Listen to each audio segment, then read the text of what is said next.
नमस्कार दोस्तों, एक की क्लासेस में आपका स्वागत है। दोस्तों, आज की इस वीडियो में हम भारतीय राज्य व्यवस्था के संवैधानिक इतिहास से संबंधित 80 से अधिक अति महत्वपूर्ण प्रश्नों को करेंगे। ये सभी प्रश्न बहुत ही सिलेक्टिव हैं और हर प्रकार की प्रतियोगी परीक्षाओं के लिए अति महत्वपूर्ण हैं। दोस्तों, यदि आप हमारे चैनल पर नए हैं और आपने हमारा चैनल सब्सक्राइब नहीं किया है तो हमारे इस चैनल को सब्सक्राइब कर लें और पास के बेल आइकन को प्रेस करके आल को भी जरूर प्रेस कर लें, ताकि हमारे इस चैनल पर अपलोड होने वाले सभी वीडियोस के नोटिफिकेशन आपको प्राप्त हो सके। हम प्रतियोगी परीक्षाओं से संबंधित इसी प्रकार की यूजफुल वीडियो आपके लिए आगे भी लाते रहेंगे। तो चलिए वीडियो को शुरू करते हैं। पहला प्रश्न है, रेगुलेटिंग एक्ट कब पारित किया गया था? तो इसका उत्तर हो जाएगा रेगुलेटिंग एक्ट 1773 ईस्वी में पारित किया गया था। अगला प्रश्न है, कलकत्ता में सुप्रीम कोर्ट की स्थापना किस एक्ट के अंतर्गत की गई? तो इसका उत्तर हो जाएगा, कलकत्ता में जो सुप्रीम कोर्ट की स्थापना है वो 1773 के रेगुलेटिंग एक्ट के अंतर्गत की गई थी। अगला प्रश्न है, किस एक्ट के अंतर्गत ब्रिटिश भारत में दोहरे प्रशासन का प्रारंभ हुआ? तो उत्तर हो जाएगा इसका, पिट्स इंडिया एक्ट के अंतर्गत भारत में दोहरे प्रशासन का प्रारंभ हुआ। और दोहरा प्रशासन क्या था? इसमें दो तरह की व्यवस्था की गई थी। व्यापारिक मामलों के लिए कोर्ट ऑफ डायरेक्टर्स और राजनीतिक मामलों के लिए बोर्ड ऑफ कंट्रोलर की व्यवस्था की गई थी। अगला प्रश्न है, पिट्स इंडिया एक्ट कब पारित हुआ? तो पिट्स इंडिया एक्ट जो है 1784 में पारित हुआ था। अगला प्रश्न है, पिट्स इंडिया एक्ट के अंतर्गत दोहरी प्रशासनिक व्यवस्था को किस अधिनियम के द्वारा समाप्त कर दिया गया था? जो पिट्स इंडिया एक्ट के अंतर्गत दोहरी व्यवस्था हुई थी वर्ष 1784 में, उसको वर्ष 1858 के भारत शासन अधिनियम के द्वारा उस प्रशासनिक व्यवस्था को, उस दोहरी प्रशासनिक व्यवस्था को समाप्त कर दिया गया था।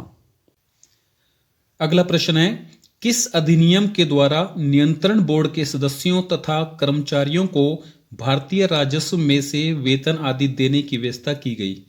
तो इसका उत्तर हो जाएगा 1793 का चार्टर अधिनियम। तो 1793 का जो चार्टर अधिनियम था उसके द्वारा नियंत्रण बोर्ड के सदस्यों तथा कर्मचारियों को भारतीय राजस्व में से वेतन आदि देने की व्यवस्था की गई थी। अगला प्रश्न है, किस अधिनियम के द्वारा ब्रिटिश ईस्ट इंडिया कंपनी के व्यापार करने के अधिकार को 20 वर्षों के लिए बढ़ा दिया गया? तो इसका आंसर हो जाएगा 1813 का चार्टर अधिनियम। जो 1813 का चार्टर अधिनियम था उसके द्वारा ब्रिटिश ईस्ट इंडिया कंपनी के व्यापार करने के अधिकार को 20 वर्षों के लिए बढ़ा दिया गया था।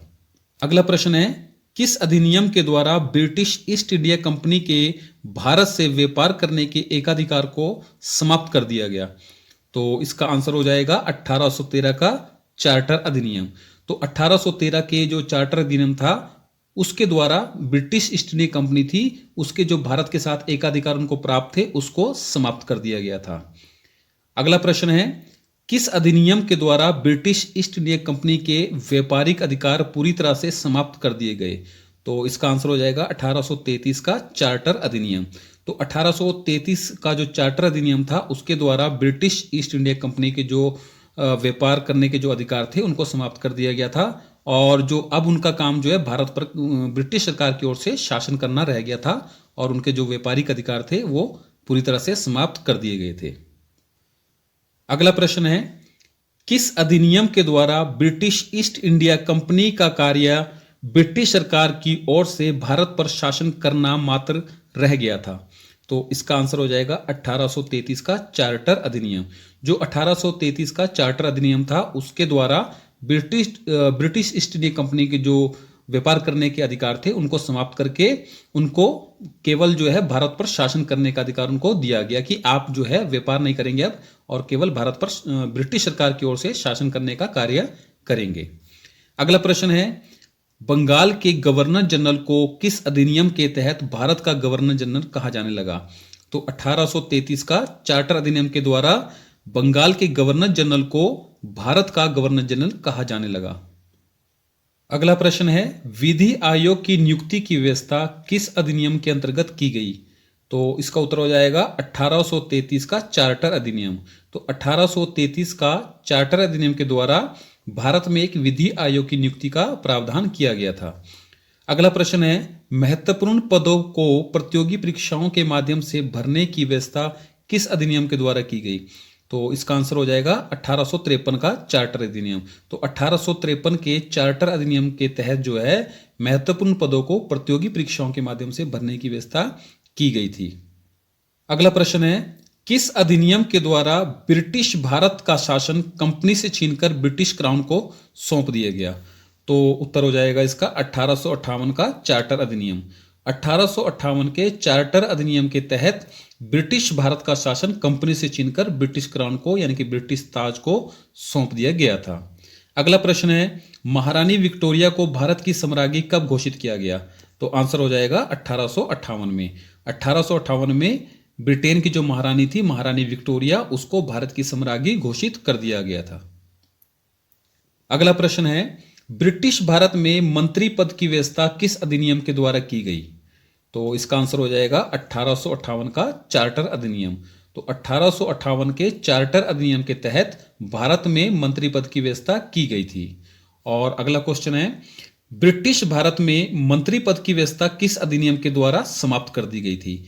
तो 1858 के चार्टर अधिनियम के अंतर्गत मंत्री पद की व्यवस्था की गई थी और किस अधिनियम के द्वारा यह समाप्त कर दी गई थी? तो इसका आंसर है 1947 के भारतीय स्वतंत्रता अधिनियम के द्वारा। तो भारत में जो मंत्री पद की व्यवस्था थी वो 1858 के चार्टर अधिनियम के अंतर्गत स्थापित की गई थी और 1947 के भारतीय स्वतंत्रता अधिनियम के द्वारा इस व्यवस्था को समाप्त कर दिया गया था। अगला प्रश्न है, ब्रिटिश भारत में राज्य सचिव पद का सृजन किस अधिनियम के अंतर्गत किया गया था? तो इसका उत्तर हो जाएगा 1858 के अधिनियम के द्वारा।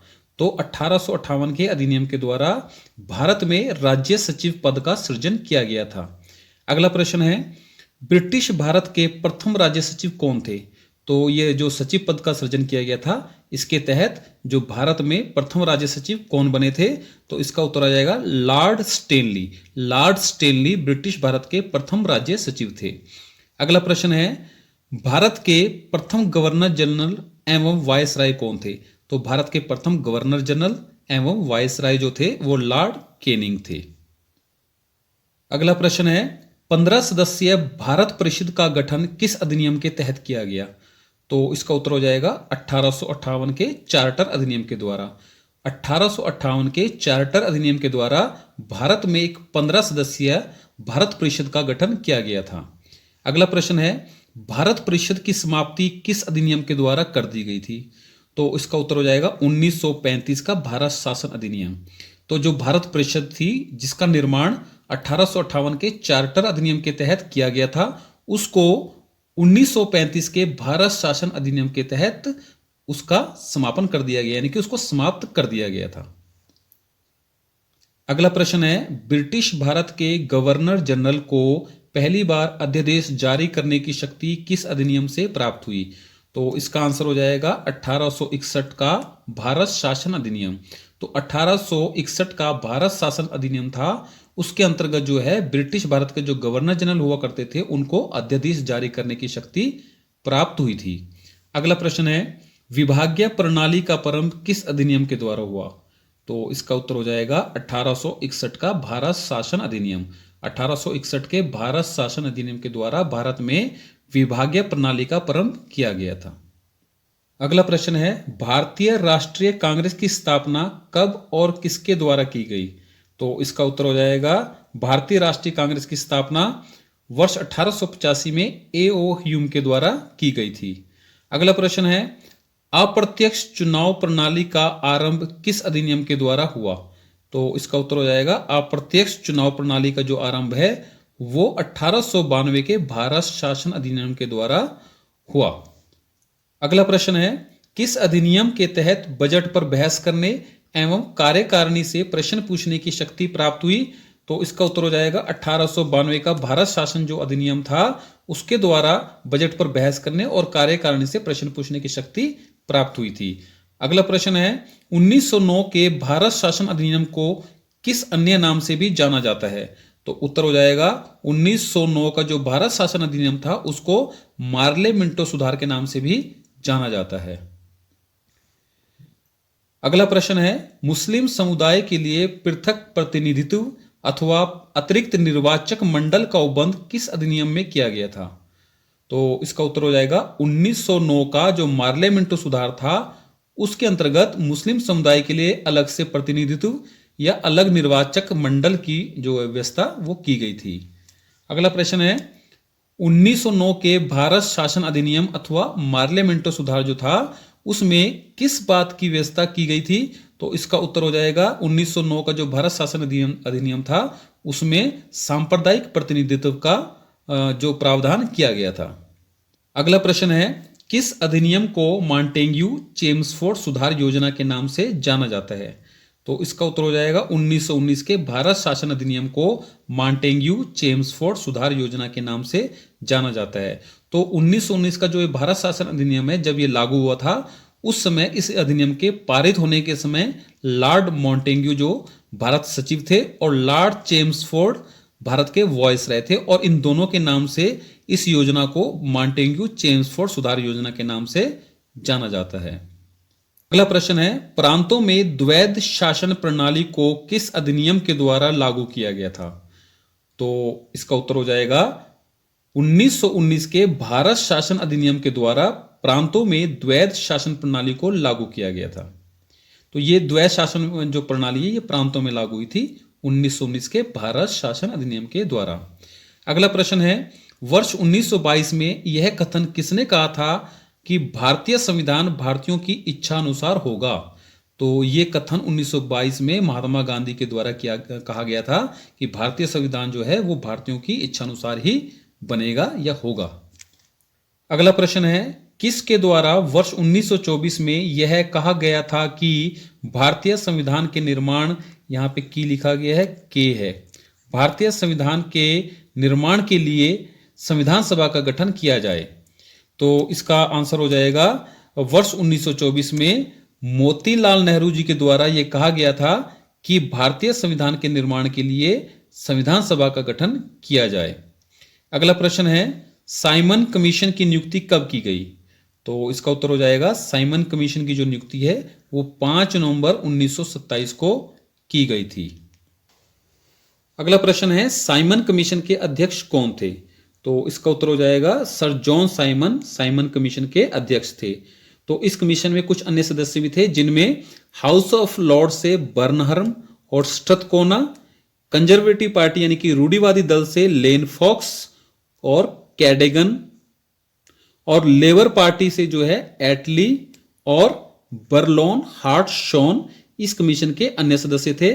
और इस कमीशन की एक खासियत थी कि इसमें किसी भी भारतीय को कोई स्थान नहीं दिया गया था, जिस कारण इस जो कमीशन था इसका भारत में काफी भारी विरोध हुआ था। अगला प्रश्न है साइमन कमीशन भारत कब पहुंचा? तो इसका उत्तर हो जाएगा साइमन कमीशन 3 फरवरी 1928 को भारत पहुंचा। अगला प्रश्न है साइमन कमीशन के भारत आगमन के समय भारत का वॉइसरॉय कौन था? तो जब साइमन कमीशन भारत आया उस समय भारत के वॉइसरॉय कौन थे? तो इसका उत्तर हो जाएगा लॉर्ड इरविन। अगला प्रश्न है लाहौर में किसके नेतृत्व में साइमन कमीशन का विरोध किया गया? तो इसका उत्तर हो जाएगा लाहौर में लाला लाजपत राय के नेतृत्व में साइमन कमीशन का विरोध किया गया था। अगला प्रश्न है मेरे ऊपर किया गया लाठी का प्रत्येक प्रहार ब्रिटिश साम्राज्य के कफन की कील सिद्ध होगा, यह कथन किसका था? तो मेरे ऊपर किया गया लाठी का प्रत्येक प्रहार ब्रिटिश साम्राज्य के कफन की कील सिद्ध होगा, यह कथन लाला लाजपत राय जी का था जो कि साइमन कमीशन का विरोध करते हुए शहीद हो गए थे। अगला प्रश्न है कांग्रेस द्वारा लाहौर अधिवेशन में रावी नदी के तट पर पूर्ण स्वराज के लक्ष्य की घोषणा कब की गई थी? तो इसका उत्तर आ जाएगा 31 दिसंबर 1929 को। तो 31 दिसंबर 1929 को रावी नदी के तट पर लाहौर अधिवेशन जो है आयोजित किया गया था, जिसमें कांग्रेस के द्वारा पूर्ण स्वराज के लक्ष्य की घोषणा की गई थी। अगला प्रश्न है गांधी जी द्वारा दांडी यात्रा जिसे जो कि सविनय अवज्ञा आंदोलन के अंतर्गत हुई थी, तो दांडी यात्रा कब से कब तक की गई थी? तो इसका उत्तर हो जाएगा गांधी जी के द्वारा जो दांडी यात्रा की गई थी वो 12 मार्च 1930 से प्रारंभ हुई थी और 6 अप्रैल 1930 को दांडी यात्रा समाप्त हो गई थी। अगला प्रश्न है सविनय अवज्ञा आंदोलन कब समाप्त हुआ? तो इसका उत्तर है सविनय अवज्ञा आंदोलन जो है वो 5 मार्च 1931 को गांधी इरविन समझौते के फलस्वरूप समाप्त हुआ था। अगला प्रश्न है प्रथम गोलमेज सम्मेलन कब हुआ? तो इसका उत्तर हो जाएगा प्रथम गोलमेज सम्मेलन जो है 12 नवंबर 1930 को शुरू हुआ और 19 जनवरी 1931 को जो प्रथम गोलमेज सम्मेलन है वो समाप्त हुआ। तो प्रथम गोलमेज सम्मेलन की जो अवधि है 12 नवंबर 1930 से लेकर 19 जनवरी 1931 तक की है। अगला प्रश्न है प्रथम गोलमेज सम्मेलन के दौरान भारत के वॉयसराय कौन थे? तो जब प्रथम गोलमेज सम्मेलन हुआ उस समय भारत के वॉयसराय कौन थे? तो इसका उत्तर हो जाएगा लॉर्ड इरविन। प्रथम गोलमेज सम्मेलन के दौरान भारत के वॉयसराय लॉर्ड इरविन थे। अगला प्रश्न है गांधी इरविन समझौता कब हुआ? तो इसका उत्तर हो जाएगा गांधी इरविन समझौता जो है 5 मार्च 1931 को हुआ था। अगला प्रश्न है कराची सम्मेलन कब हुआ? तो इसका उत्तर हो जाएगा कराची सम्मेलन जो है ये 26 मार्च से लेकर 29 मार्च 1931 तक हुआ और ये जो है ये सम्मेलन सरदार वल्लभ भाई पटेल की अध्यक्षता में संपन्न हुआ था। अगला प्रश्न है द्वितीय गोलमेज सम्मेलन कब से कब तक हुआ? तो इसका उत्तर हो जाएगा द्वितीय गोलमेज सम्मेलन जो है 7 सितंबर 1931 से शुरू होकर 1 दिसंबर 1931 तक चला। अगला प्रश्न है द्वितीय और तृतीय गोलमेज सम्मेलन के दौरान भारत के वॉयसराय कौन थे? तो इसका उत्तर हो जाएगा दूसरे और तीसरे गोलमेज सम्मेलन के दौरान भारत के वॉयसराय लॉर्ड विलिंगटन थे। अगला प्रश्न है द्वितीय गोलमेज सम्मेलन में कांग्रेस की ओर से किसने प्रतिभाग किया था? तो दूसरे गोलमेज सम्मेलन में कांग्रेस की ओर से महात्मा गांधी जी के द्वारा प्रतिभाग किया गया था। जो कांग्रेस के प्रतिनिधि के रूप में महात्मा गांधी ने प्रतिभाग किया था। अगला प्रश्न है ब्रिटिश सरकार द्वारा सांप्रदायिक पंचांग की घोषणा कब की गई थी? तो इसका उत्तर हो जाएगा ब्रिटिश सरकार के द्वारा सांप्रदायिक पंचांग की घोषणा वर्ष 1932 में की गई थी। अगला प्रश्न है तृतीय गोलमेज सम्मेलन कब हुआ? तो इसका उत्तर हो जाएगा जो तीसरा गोलमेज सम्मेलन है वो 17 नवंबर 1932 से शुरू होकर 24 दिसंबर 1932 तक संपन्न हुआ। 17 नवंबर 1932 को शुरू हुआ और 24 दिसंबर 1932 तक ये सम्मेलन चला। अगला प्रश्न है तीनों गोलमेज सम्मेलनों के दौरान इंग्लैंड के प्रधानमंत्री कौन थे? तो प्रथम द्वितीय और तृतीय जो गोलमेज सम्मेलन हुआ था उस दौरान इंग्लैंड के प्रधानमंत्री कौन थे? तो उत्तर हो जाएगा रैमजे मैकडोनाल्ड। तो तीनों गोलमेज सम्मेलनों के दौरान इंग्लैंड के प्रधानमंत्री रैमजे मैकडोनाल्ड थे।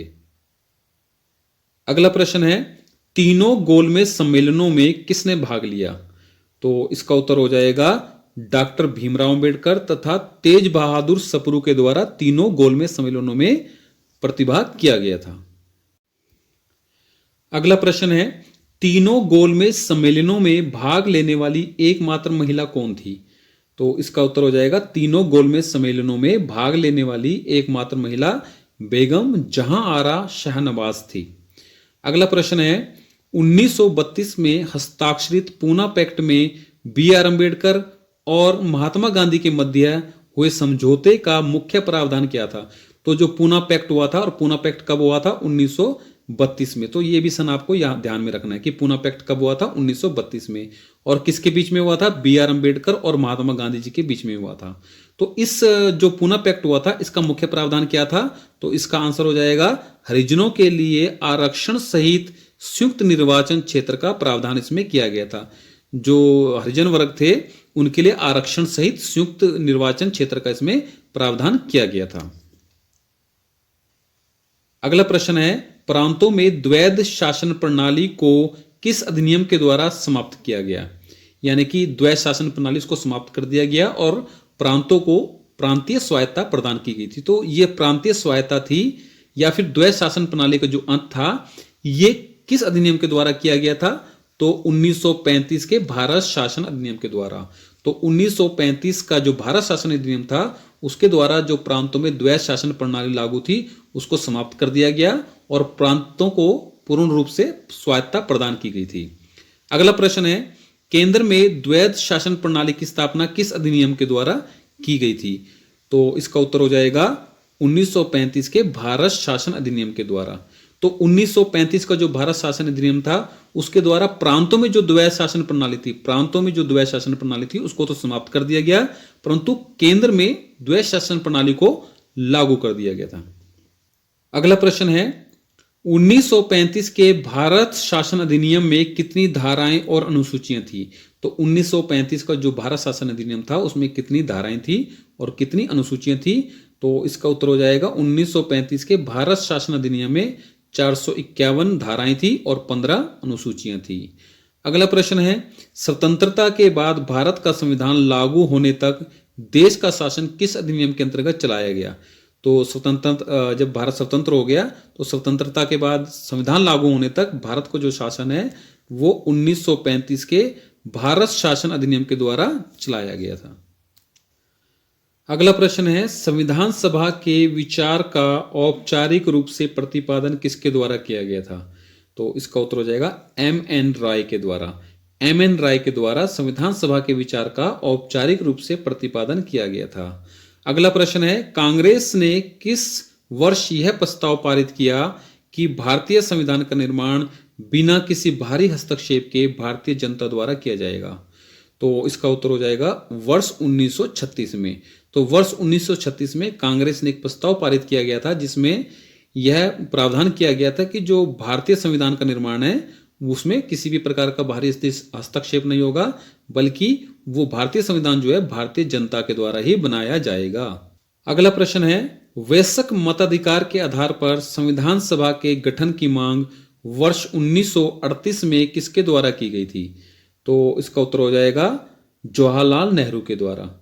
तो जवाहरलाल नेहरू के द्वारा वर्ष 1938 में यह मांग की गई थी कि जो संविधान सभा का गठन है उसका जो निर्माण है वो वयस्क मताधिकार के आधार पर किया जाए। अगला प्रश्न है वर्ष 1940 में कराची अधिवेशन में किसके द्वारा सर्वप्रथम पाकिस्तान की मांग की गई थी? तो 1940 का जो कराची अधिवेशन हुआ था उसमें रहमत अली के द्वारा सबसे पहले पाकिस्तान की मांग की गई थी। अगला प्रश्न है अगस्त प्रस्ताव कब प्रस्तुत किया गया? तो इसका उत्तर हो जाएगा अगस्त प्रस्ताव 8 अगस्त 1940 को प्रस्तुत किया गया था। अगला प्रश्न है गांधी जी द्वारा व्यक्तिगत सत्याग्रह कब आरंभ किया गया? तो उत्तर हो जाएगा अक्टूबर 1940 में गांधी जी के द्वारा व्यक्तिगत सत्याग्रह आरंभ किया गया था। अगला प्रश्न है प्रथम व्यक्तिगत सत्याग्रही कौन थे? तो इसका उत्तर हो जाएगा विनोबा भावे जो थे वो प्रथम व्यक्तिगत सत्याग्रही थे। अगला प्रश्न है किस योजना के अंतर्गत यह स्वीकार किया गया कि भारत में एक निर्वाचित संविधान सभा का गठन होगा जो युद्धोपरांत संविधान का निर्माण करेगी? तो इसका उत्तर हो जाएगा क्रिप्स मिशन योजना जो थी उसमें यह स्वीकार किया गया था कि युद्ध उपरांत यानी कि जो द्वितीय विश्व युद्ध उसमें चल रहा था उसके बाद एक संविधान सभा का गठन होगा जो कि भारत के संविधान का निर्माण करेगी। अगला प्रश्न है क्रिप्स मिशन भारत कब आया था? तो उत्तर हो जाएगा मार्च 1942 को क्रिप्स मिशन भारत आया था। अगला प्रश्न है क्रिप्स मिशन के अध्यक्ष कौन थे? तो इसका उत्तर हो जाएगा सर स्टेफोर्ड क्रिप्स जो थे वो क्रिप्स मिशन के अध्यक्ष थे और इस मिशन के जो अन्य सदस्य थे वो लॉर्ड पैथिक लॉरेंस और A.V. अलेक्जेंडर थे। तो ये कुल 3 सदस्यों का एक मिशन था जो कि भारत आया था मार्च 1942 को। अगला प्रश्न है क्रिप्स मिशन के आगमन के समय भारत के वॉयसराय कौन थे? तो उत्तर हो जाएगा लॉर्ड लिनलिथगो। लॉर्ड लिनलिथगो जो थे क्रिप्स मिशन के आगमन के समय भारत के वॉयसराय थे। अगला प्रश्न है किस प्रस्ताव को गांधी जी ने उत्तर दिनांकित चेक यानी कि पोस्ट डेटेड चेक कहा था? तो इसका उत्तर हो जाएगा क्रिप्स मिशन प्रस्ताव को गांधी जी के द्वारा पोस्ट डेटेड चेक कहा गया था। अगला प्रश्न है भारत छोड़ो प्रस्ताव कब पारित हुआ? तो इसका उत्तर हो जाएगा भारत छोड़ो जो प्रस्ताव है वो 8 अगस्त 1942 को पारित हुआ और जो भारत छोड़ो प्रस्ताव है ये 8 अगस्त 1942 को पारित हुआ और 9 अगस्त 1942 को जो है महात्मा गांधी ने मुंबई के ग्वालियर टैंक मैदान से अंग्रेजों भारत छोड़ो आंदोलन की शुरुआत की। अगला प्रश्न है पाकिस्तान दिवस कब मनाया गया? तो उत्तर हो जाएगा पाकिस्तान दिवस मार्च 1943 में मनाया गया था। अगला प्रश्न है वेविल प्रस्ताव कब प्रस्तुत किया गया? तो इसका उत्तर हो जाएगा वेविल प्रस्ताव जो है जून 1945 में प्रस्तुत किया गया था। अगला प्रश्न है कैबिनेट मिशन का गठन कब किया गया? तो उत्तर हो जाएगा वर्ष 1946 में कैबिनेट मिशन का गठन किया गया था। अगला प्रश्न है, कैबिनेट मिशन योजना में 3 सदस्य थे, वे कौन थे? यानी कि कैबिनेट मिशन जो योजना है उसमें 3 सदस्य थे, उनके नाम क्या थे? तो कैबिनेट मिशन के जो 3 मेंबर थे उनके नाम थे Lord Pethick Lawrence, A.V. Alexander और सर स्टेफोर्ड क्रिप्स। तो ये 3 सदस्य Lord Pethick Lawrence, A.V. Alexander और सर स्टेफोर्ड क्रिप्स जो हैं कैबिनेट मिशन योजना के 3 सदस्य थे। अगला प्रश्न है, ब्रिटिश संसद में भारतीय स्वतंत्रता अधिनियम कब प्रस्तावित किया गया था? तो इसका उत्तर हो जाएगा ब्रिटिश संसद में भारतीय स्वतंत्रता अधिनियम 4 जुलाई 1947 को प्रस्तावित किया गया था। अगला प्रश्न है, ब्रिटिश संसद में भारतीय स्वतंत्रता अधिनियम कब पारित हुआ? तो इसका उत्तर हो जाएगा 18 जुलाई 1947 को। यानी कि जो भारतीय स्वतंत्रता अधिनियम है वो आपके 4 जुलाई 1947 को प्रस्तावित होता है और 18 जुलाई 1947 को यह ब्रिटिश संसद में पारित हो जाता है। अगला प्रश्न है, ब्रिटिश संसद में पारित भारतीय स्वतंत्रता अधिनियम में तत्समय कितनी धाराएं थी? तो ब्रिटिश संसद में जो भारतीय स्वतंत्रता अधिनियम पारित हुआ था उस समय उसमें कितनी धाराएं थी? तो इसका उत्तर हो जाएगा 20 धाराएं। अगला प्रश्न है, भारतीयों को वर्ष 1947 में सत्ता सौंपने की योजना किस नाम से जानी जाती है? तो भारतीयों को जो वर्ष 1947 में सत्ता सौंपने की जो योजना बनाई गई थी वो माउंटबेटन योजना के नाम से जानी जाती है। और इस वीडियो का अंतिम प्रश्न है, भारत की स्वतंत्रता के समय ब्रिटेन में किस पार्टी की सरकार थी? तो उत्तर हो जाएगा लेबर पार्टी की सरकार। तो जब भारत को स्वतंत्रता प्राप्त हुई थी उस समय ब्रिटेन में लेबर पार्टी की सरकार थी।